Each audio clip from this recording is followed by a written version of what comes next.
लग्नानंतर होईलच प्रेम मालिकेच्या आजच्या भागामध्ये आपण पाहत आहोत. नंदिनी आणि जीवा त्या लेटरबद्दल बोलत असतात. जीवा म्हणत असतो, म्हणजे तू ते पत्र वाचून त्या पेपरवर सह्या केलेल्या आहेत? तेव्हा नंदिनी म्हणत असते, हो, मी त्याच पेपरवर वाचून सह्या केलेल्या आहेत. तेच लेटर मी वाचलं आणि त्यानंतर सह्या केल्या. तेव्हाच जीवा म्हणत असतो, अगं पण तू ते पेपर वाचलंस का? तेव्हा ती म्हणत असते, का म्हणजे काय? अगं ते लेटर तुझ्यासाठी नव्हतं, तर ते पेपर का? तेव्हाच नंदिनी म्हणते, का? का म्हणजे काय? का म्हणजे का? का कायचा अर्थ का आहे? बोला ना जीवा, बोला. तेवढ्यातच जीवा टर्न होतो आणि त्याला इतका प्रचंड घाम आलेला असतो. त्यासोबत चेहऱ्यावर टेन्शन स्पष्टपणे दिसत असतो.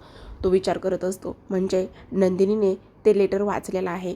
आता ते लेटर मी काव्यासाठी दिलं होतं हे तिला नाही सांगू शकत. कुठल्या परिस्थितीत मी अडकलो आहे, तिला खरंही सांगू शकत नाही आणि खोटंही बोलू शकत नाही. काय करू? आता नंदिनीला घटस्फोट नको होता, म्हणजे नंदिनीने ते लेटर वाचून मला घटस्फोट दिलेला आहे. बापरे, हे किती किती आणि किती डिफिकल्ट आहे, असा विचार तो इथे करत असतो. तेव्हाच तो नंदिनीकडे पाहतो, तर नंदिनी म्हणत असते, खरं सांगू का, मी तर एक सर्वसामान्य मुलगी, त्याचसोबत इथे आनंद निवासमधल्या कितीतरी मुली माझ्याकडे बघून मला त्यांचं इन्स्पिरेशन्स म्हणतायत आणि त्याचसोबत इथे मला असं वाटतंय की नाही, हे सगळं तुमच्यामुळे झालं आहे. मी एक नंदिनी, हसणारी, त्याचबरोबर प्रत्येक छोट्या छोट्या गोष्टीमध्ये आनंद मानणारी मुलगी, पण हे सगळं माझ्या बाबतीतच असं व्हावं.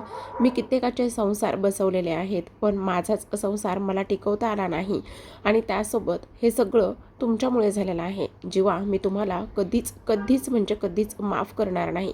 ह्या सगळ्या गोष्टी नंदिनी जीवाला बोलत असते. नंदिनीने ह्या जीवाला गोष्टी बोलल्यावर जीवाला तर खूपच मोठा धक्का इथे बसलेला असतो. तो विचार करत असतो, हे सगळं काय चाललेलं आहे आणि त्याचसोबत हे सगळं ह्या पद्धतीने झालेलं आहे. म्हणजेच नंदिनीला घटस्फोट नको होता आणि ह्या सगळ्या गोष्टीला मी जबाबदार आहे. आता इकडे दुसऱ्या बाजूला पार्थने सगळं काही नंदिनीशी बोललेला असतो आणि मनामध्ये आपल्या नात्याला, म्हणजेच काव्य आणि त्याच्या नात्याला एक सेकंड चान्स देण्याचं ठरवलेलं असतं. आणि ह्या सगळ्या गोष्टीची सुरुवात आजपासूनच होणार असते.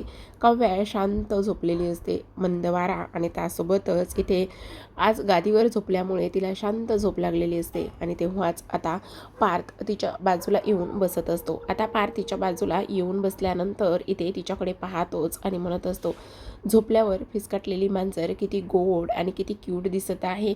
खरंच, नाही तर जागी असती तर फसकन अंगावर आली असती. तेवढ्यातच काव्य हलते आणि काव्य हल्ल्याबरोबरच तो म्हणत असतो, अरे झोपेतसुद्धा ऐकले की काय बाबा, असं म्हणूनच आता त्याला काव्याबरोबर ते घालवलेले क्षण आठवत असतात. कशा पद्धतीने ती त्याचा टिफिन घेऊन आलेली असते. प्रेक्षकांनो, त्यांनी इथं ना खूपच मोठं गाणं दिलेलं आहे, कारण त्याला सगळा भूतकाळ, म्हणजेच तिने त्याच्यासाठी केलेल्या गोष्टी, रिक्षा घेऊन आलेली, त्याचसोबत टिफिन बनवलेला, खिचडी बनवलेली, त्याचसोबत श्रीखंड बनवलेलं, ह्या सगळ्या गोष्टी आठवत असतात. त्याच्याकरिता वटपौर्णिमेसाठी तयार झालेली, हे सगळं आठवत असतं. आणि हे सगळं आठवल्यानंतर पार्थ हा फक्त काव्याकडे तिथेच बसून बघतच राहिलेला असतो. आता तो तिच्याकडे बघतच असतो आणि तेव्हा काव्य शांत झोपलेली असते.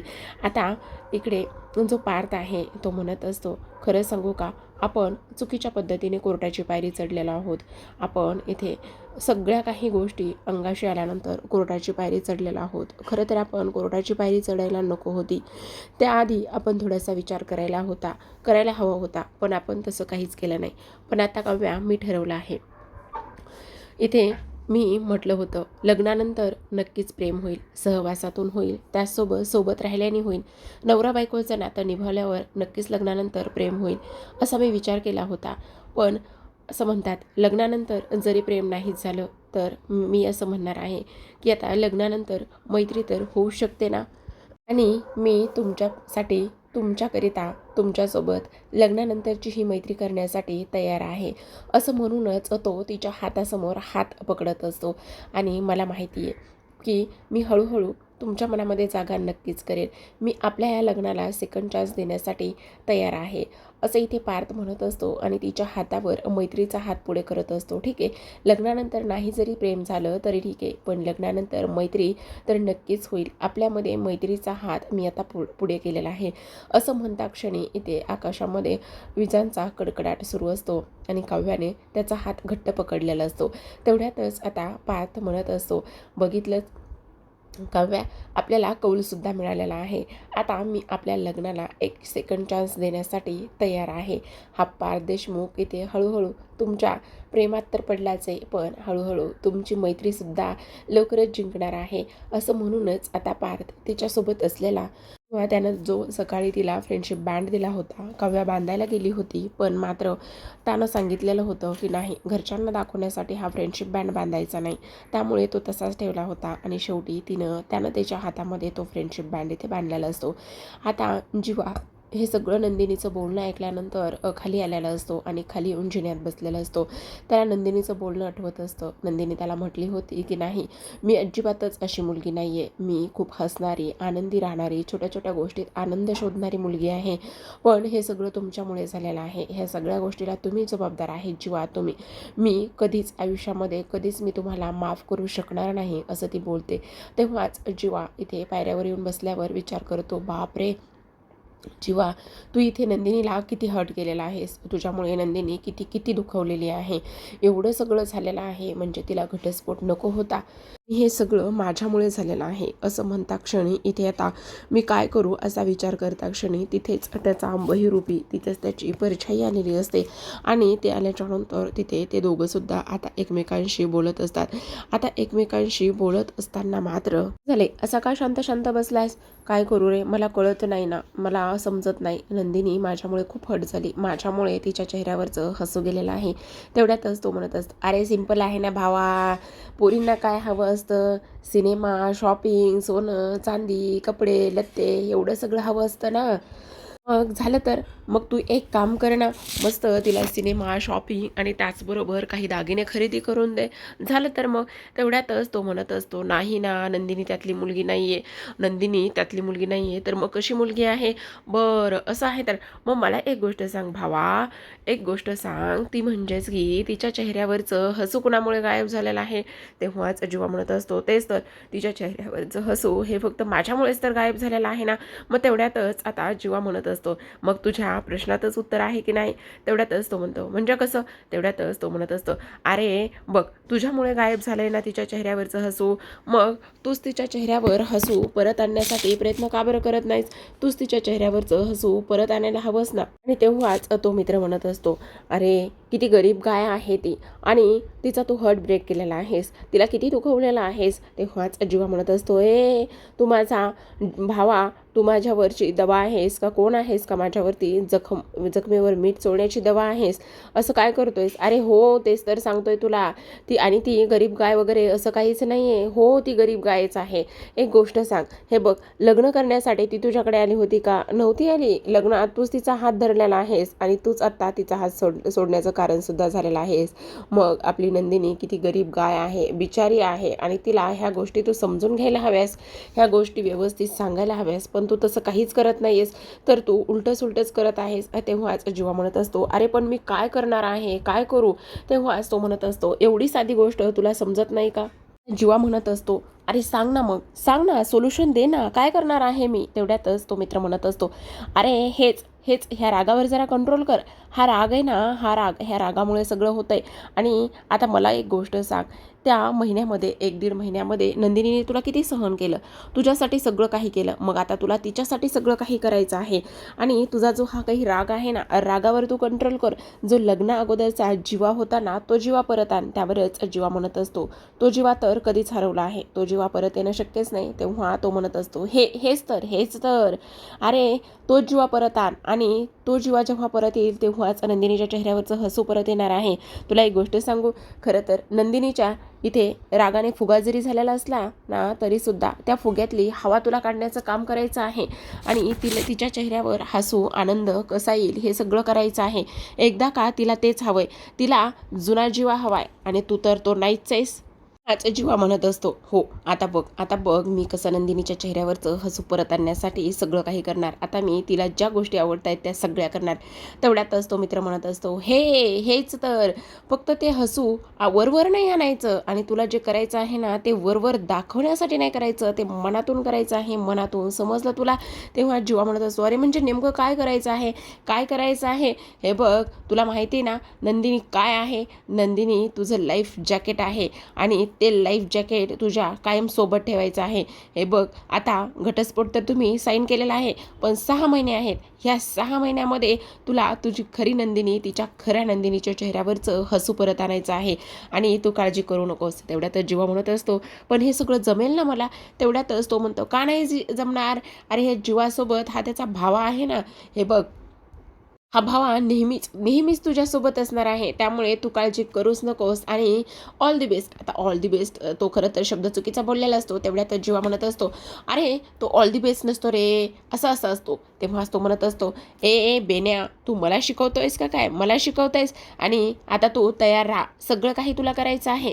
बेन्या स्वतःच्या चुका सुधार, माझ्या चुका सुधारतोय असं म्हणून तो जातो. इथे आता जीवा म्हणत असतो, आता नंदिनी तू तयार राहा. बघ, हा जीवा आता पहिला जीवा होणार आहे आणि नंदिनीच्या चेहऱ्यावरचं हसू आता नक्कीच परत आणणार आहे. इकडे पार्थने फ्रेंडशिप बँड काव्याच्या हातामध्ये बांधलेला असतो, तर इकडे आता जीवा सज्ज झालेला असतो नंदिनीच्या चेहऱ्यावरचं हसू परत आणण्यासाठी. आता इकडे पार्थने एक पाऊल तर पुढे टाकलेलंच असतं आणि एक पाऊल पुढे टाकल्यानंतर आता तो म्हणत असतो, फिसकटलेली मांजर. बघ, आता उद्या सकाळी खूपच कमाल होणार आहे. जेव्हा आता हे हातातलं फ्रेंडशिप बँड ही फिसकटलेली मांजर पाहिल, तेव्हा मात्र काय बोलते आणि काय नाही, बापरे कमाल आहे ह्या सगळ्या गोष्टींची, असं म्हणूनच जीवा फक्त इथे फिसकटलेल्या मांजरीकडे पाहतच असतो आणि झोपेत सुद्धा किती क्यूट आणि गोड दिसते माझी फिसकटलेली मांजर, असंच इथे तो बोलत असतो.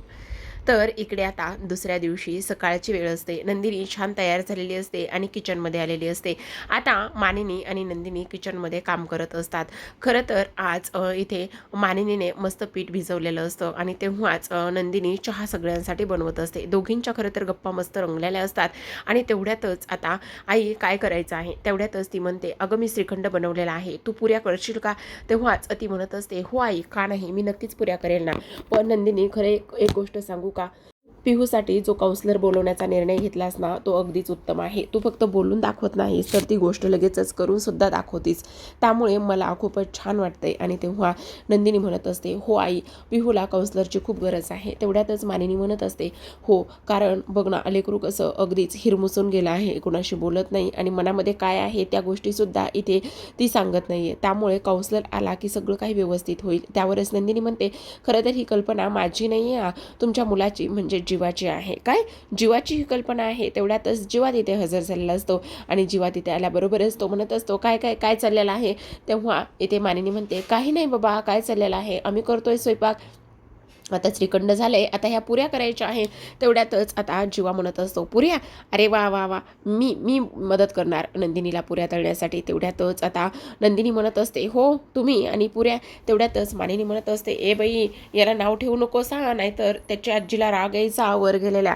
तेव्हाच नंदिनी म्हणते, म्हणजे मला नाही समजलं. त्यावर मानिनी म्हणत असते, अगं तू जीवाची खासियत तुला माहिती नाही आहे, त्याला खूप काही गोष्टी येतात. पुऱ्या तर त्याच्या डाव्या हाताचा खेळ आहे आणि एक नाही अनेक गोष्टी त्याला बनवता येतात. तू बघच आता तो कशा पुऱ्या लाटतोय ते. तेव्हाच आता जीवा म्हणत असतो, हो हो हो आई, पण तू इथं नाही थांबलीस तरी सुद्धा चालेल ना. तेव्हाच मानिनी म्हणते, का रे, का माझी अडचण होते तुला? तेव्हाच जीवा म्हणत असतो, नाही नाही नाही नाही, तसं नाही ग, पण मी पुऱ्या करताना मला कोणाची डिस्टर्ब नकोय ना. आणि आज मी माझ्या बायकोला म्हणजेच नंदिनीला स्वयंपाकात मदत करणार आहे. मी तिला आज पुऱ्या बनवण्यासाठी सुद्धा मदत करणार आहे, असंच इथे आता तो बोलत असतो. तेवढ्यातच आता नंदिनी त्याच्याकडे रागानेच बघत असते. आता इथून तर मानिनीने कल्टी केलेली असते, कारण आता ह्याला दोघांना इथे पुऱ्या बनवायच्या असतात. आता दुसऱ्या दिवशी सकाळी इथे मात्र देशमुखांच्या घरामध्ये अक्षरशः भिंती पडतील की काय एवढा आवाज झालेला असतो देशमुख या नावाने. कारण काव्या उठलेली असते, तिने तिच्या हातामध्ये तो फ्रेंडशिप बँड बघितलेला असतो आणि जोरातच किंचाळत असते, देशमुख म्हणून.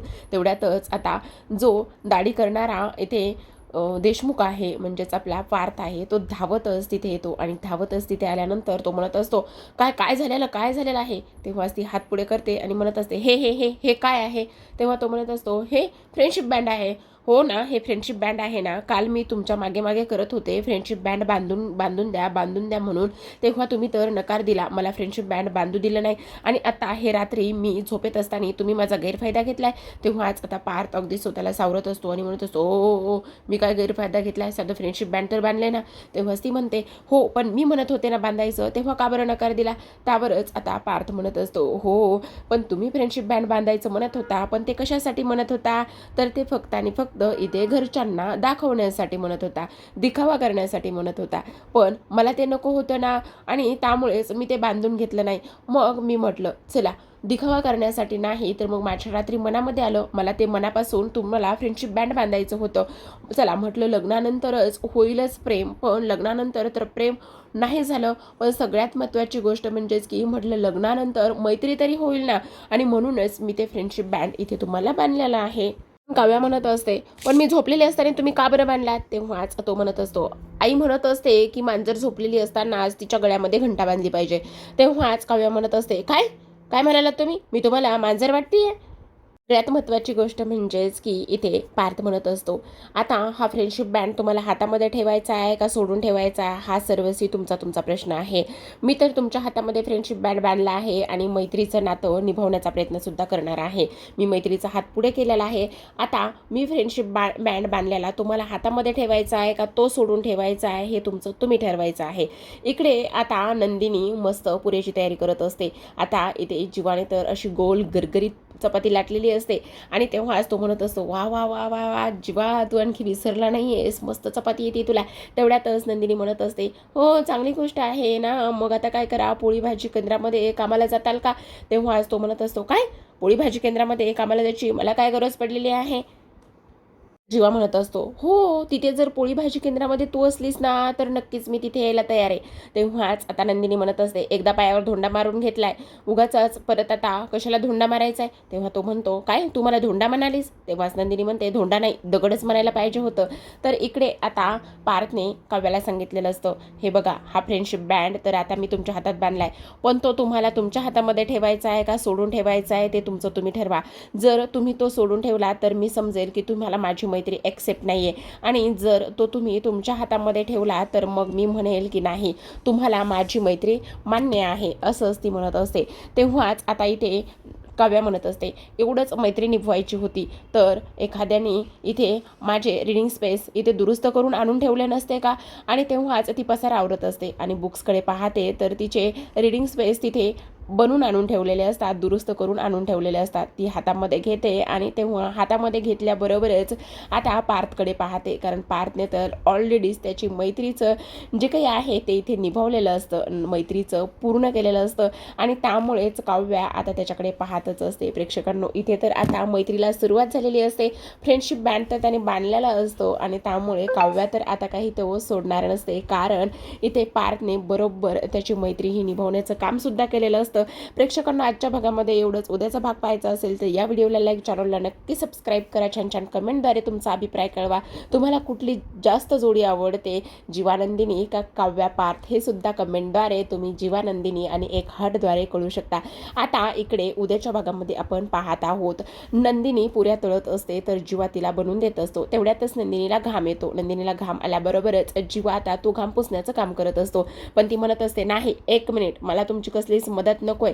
असं म्हटल्यानंतरच आता जीवा म्हणत असतो, बरं ठीक आहे, तुला न टच करताच बघ मी कसा घाम पुसून दाखवतोय. असं म्हणूनच तो आता फ्रीज ओपन करतो आणि ओरडत असतो, बापरे फ्रीजमध्ये काय आहे?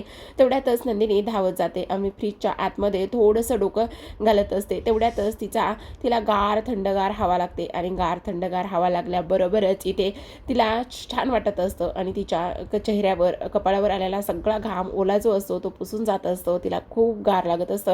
त्यामुळे नंदिनीच्या चेहऱ्यावरचं हसू अशा पद्धतीने तर जीवाने अगदीच फिल्मी स्टाईलनेच परत आणलेलं असतं. पण प्रेक्षकांना सगळ्यात महत्त्वाची गोष्ट म्हणजेच की इथे रम्या आणि वसूने मंजिरीच्या मनामध्ये रम्याने मंजिरीला सांगितलेलं असतं की ती नंदिनी पिहूला वेडे ठरवण्यासाठी काउन्सलर घरामध्ये घेऊन येते, आणि काउन्सलर आलं म्हणजे आपलं बाळ, आपली व्यक्ती किंवा एखादी व्यक्ती वेडी आहे हे सगळं ठरवलं जातं. हे सगळं मंजिरीच्या मनामध्ये रम्या आणि वसूने भरवलेलं असतं, जेणेकरून तो काउन्सलर येऊ नये, आणि काउन्सलर जर आला तर ह्यांचं सत्य बाहेर येईल, म्हणूनच ह्या दोघींचा तो खेळ असतो. अगं तुला काय करायचं आहे बघ मावशी, तू आता ठरव. तर इकडे आता मंजिरी मानिनीला म्हणत असते, तुझी सून माझ्या पिहूला वेडं ठरवत आहे आणि त्यासाठी काउन्सलरला इथे बोलवलेला आहे. एवढा गोंधळ इथे मंजिरी घालत असते. एवढा सगळा गोंधळ घातल्यानंतर काव्याला काही इथे बघवत नाही, आणि काव्या इथे तिच्या समोर जाते आणि काव्या जोरातच म्हणत असते, 1 मिनिट, तेव्हाच आता काव्याचा हा आवाज ऐकल्यानंतर सगळेजणच तिच्याकडे पाहत असतात आणि सगळेजणांनी तिच्याकडे पाहिल्याच्या नंतर मात्र नंदिनी आता मंजिरीसमोर जाऊन उभी राहते आणि ती म्हणत असते, 1 मिनिट, मला खरं खरं सांगा, काउन्सलरबद्दल चुकीची माहिती तुमच्या मनामध्ये कोणी भरवली आणि तुम्हाला काउन्सलरबद्दल ह्या सगळ्या चुकीच्या गोष्टी कोणी सांगितल्या? असं म्हटल्याच्या नंतर आता जी काही मंजिरी आहे ती फक्त रम्याकडे पाहतच असते आणि नंदिनीला इथे खात्री पटलेली असते की हे सगळं आता रम्याने घडून आणलेलं आहे, जेणेकरून त्यांचं पितळ इथं उघडे पडू नये म्हणून. आता नंदिनीने मंजिरीला व्यवस्थित सगळ्या गोष्टी समजावून सांगण्याचा प्रयत्न. त्यासोबत पिहूला काउन्सलरची काय गरज आहे आणि त्यासोबतच काउन्सलर आल्यानंतर पिहू जे तिच्या मनामध्ये एवढं साठलेलं आहे ह्या सगळ्या गोष्टी बोलून दाखवेल आणि तिचं मन मोकळं होईल. त्याचसोबत ती आत्ता जी चिडचिड करते, एवढी घाबरते, ह्या सगळ्या गोष्टी कुठेतरी जाऊन उघड होतील. ह्या सगळ्या गोष्टी आता नंदिनीने इथे मंजिरीला समजून सांगण्याचं काम केलेलं असतं आणि त्यामुळे आता रम्या आणि त्याचबरोबर वसवात्याचा जो प्लॅन आहे तो पुन्हा एकदा इथे फ्लॉप होताना सुद्धा आपल्याला पाहायला दिसणार आहे. तर अशाच नवनवीन मालिकाचे रिव्ह्यू जाणून घ्यायचे असतील, पाहायचे असतील तर नक्की चॅनलला सबस्क्राईब करा. भेटूयात अशाच पुन्हा एकदा नवीन रिव्ह्यू सोबत. तोपर्यंत पाहत रहा लग्नानंतर होईलच प्रेम.